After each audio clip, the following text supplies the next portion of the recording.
अप्रैल के महीने में ग्रहों के राजा सूर्य उच्च के होते हैं और इनके उच्च के होने का प्रभाव सभी राशियों पर देखने को मिलता है।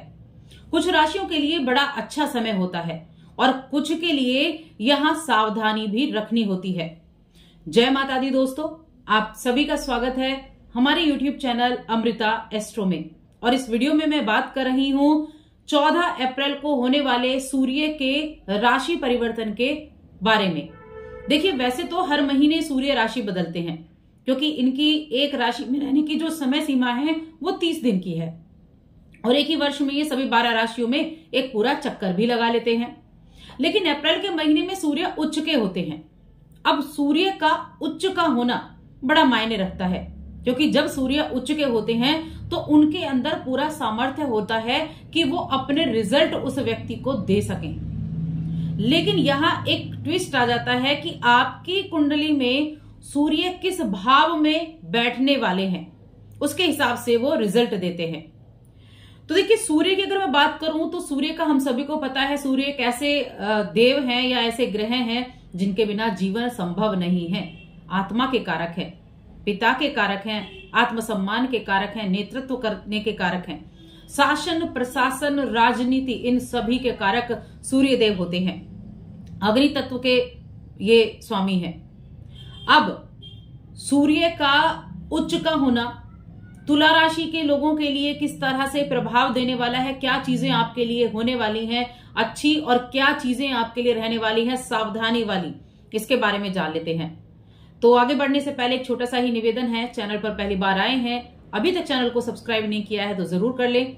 कुंडली दिखाना चाहते हैं तो स्क्रीन पर आपको नंबर मिल जाएगा या डिस्क्रिप्शन में आपका नंबर मिल जाएगा। देखिए, सूर्य देव जो है वो कुंडली के कुछ भाव ऐसे हैं जहां वो बहुत अच्छे रिजल्ट देते हैं। जैसे हमारा पहला भाव हो गया कुंडली का, हमारा कुंडली का तीसरा भाव हो गया, कुंडली का छठा भाव हो गया, 10वां भाव हो गया कुंडली का।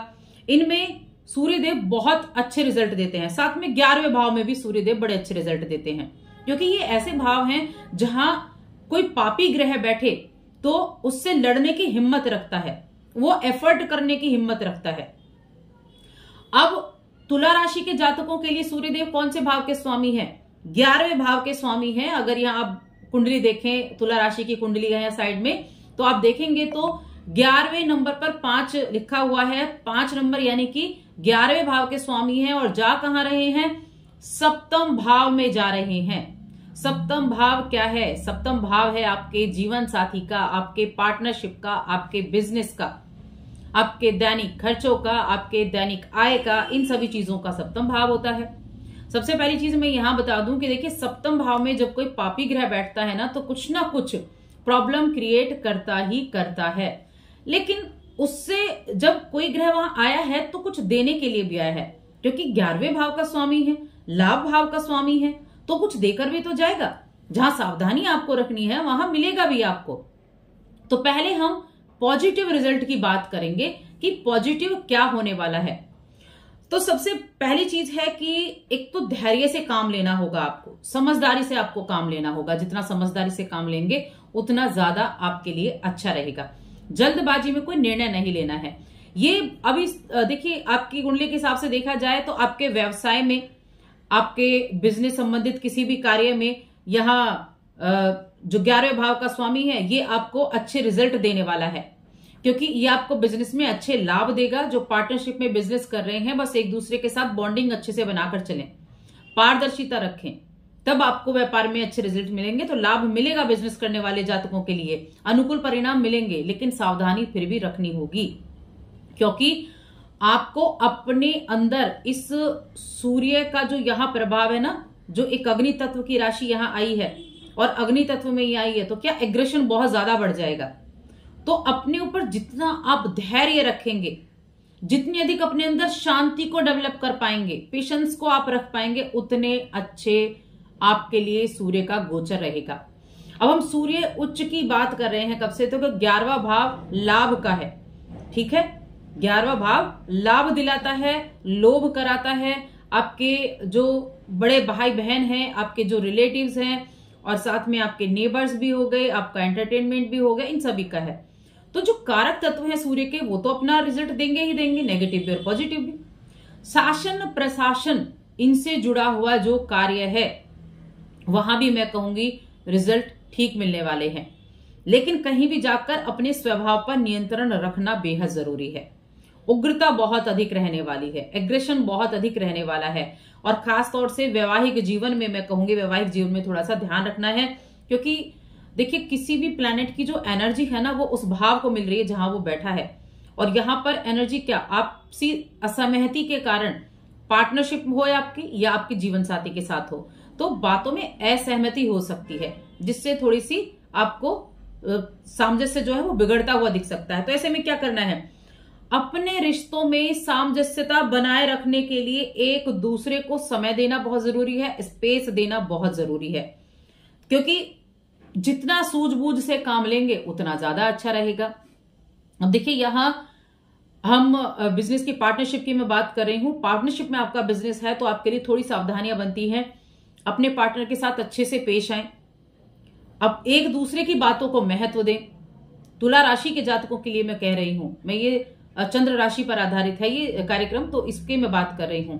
अपने पार्टनर के साथ जितना संयम से पेश आएंगे उतना ज्यादा अच्छा रहेगा, ठीक है। तब मैं कह सकती हूं कि हाँ सूर्य वहां बैठकर आपको आपके बिजनेस में तरक्की भी देंगे, अच्छे रिजल्ट भी देंगे, पेशेंस रखते हुए, समझदारी से काम करते हुए।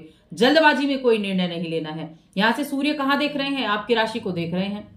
तुला राशि के जातकों के लिए तो मन में अशांति रह सकती है कुछ चीजों को लेकर।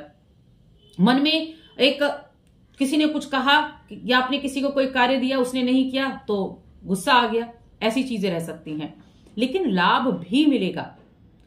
जिन चीजों के कारक हैं, आत्मसम्मान के कारक हैं, अपने आत्मसम्मान पर आप ध्यान देंगे कि बड़ा आप सोचेंगे कि मेरा आत्मसम्मान तो आत्मसम्मान है, सामने वाले का नहीं है, ये चीजें रह सकती हैं। तो जितना आप अपने लिए बहुत अधिक खुद को प्यार करने वाले हैं उतना ही सामने वाले को भी सम्मान आपको देना होगा इस समय अवधि में। अब यहाँ स्टूडेंट्स की अगर मैं देखूं, स्टूडेंट्स के लिए क्या है, तो स्टूडेंट्स के लिए मैं कहूंगी जो भी अपने एग्जाम की तैयारी कर रहे हैं, देखिए मंगल अभी आपके 10th हाउस में बैठे हुए हैं नीच अवस्था में, और आपके जो पंचम भाव के स्वामी है वो आपके छठे घर में बैठे हैं। तो मैं कहूंगी जो कंपटीशन की तैयारी कर रहे हैं ना वो बिल्कुल अच्छे से अपने फोकस को बनाकर रखें, क्योंकि समय है कि आपके इस हार्ड वर्क का आपको रिजल्ट प्राप्त हो जाए। तो ये समय गवर्नमेंट जॉब के लिए भी अच्छा है। इस समय अवधि में थोड़ा सा आप अपने ऊपर ध्यान देना शुरू करें, क्योंकि ये एक महीना कुछ मामलों के लिए बहुत अच्छा भी है। जहां वैवाहिक जीवन के लिए अच्छा नहीं है वहां गवर्नमेंट जॉब के लिए अच्छा है। करियर की शुरुआत करना चाहते हैं तो उसके लिए जो आप एफर्ट करेंगे उसके लिए अच्छा है, क्योंकि 10वें घर के कारक कौन है, सूर्य देव हैं, जो लाभ भाव के स्वामी भी हैं, सप्तम में गए हैं, लेकिन जॉब फिर भी आपके लगवाने का कार्य करेंगे। तो जहां एक तरफ नेगेटिव होते हैं वहां पॉजिटिव भी होते हैं। सावधानी बस यही रखनी है, सावधानी पूर्वक धैर्य संयम से काम लेना है, सामंजस्य बनाए रखना है, बहुत अधिक उग्र नहीं होना है, जल्दबाजी में निर्णय नहीं लेना है। इन चीजों को संभाल लीजिए, अपने अंदर शांति लाइए, मेडिटेशन कीजिए और फिर देखिए आपको रिजल्ट प्राप्त होते हैं या नहीं। और अगर आपकी जन्म पत्रिका में 1, 3, 6, 10 और 11 में सूर्य बैठे हैं तो उसके बहुत अच्छे से परिणाम आपको देखने को मिलेंगे। बड़े अच्छे से सूर्य की महादशा चल रही हो और सूर्य उच्च के हो जाएं तो इस अवधि में आपको बड़े अच्छे रिजल्ट देखने को मिल सकते हैं। आप इस समय अवधि में विदेश भी जा सकते हैं, अच्छे रिजल्ट, इतने अच्छे रिजल्ट आपको मिलेंगे। तो यहां बस थोड़ा सा संयम रखना है। उपाय के तौर पर आप क्या करेंगे, उपाय के लिए सबसे ज्यादा यहां इंपॉर्टेंट हो जाता है कि देखिए सूर्य के लिए आप रविवार के दिन गुड़ का दान करें। जब आप गुड़ का दान करेंगे तो जो एक उसकी नेगेटिविटी है ना, जो एक उग्र स्वभाव है सूर्य का, मेष राशि में आए हैं वहां पर, तो सप्तम भाव में वो उग्रता कम हो जाएगी। तो प्रत्येक रविवार को, 4 रविवार हो गए, 4 रविवार को गुड़ का दान करें। इस कार्य को आप जरूर करें।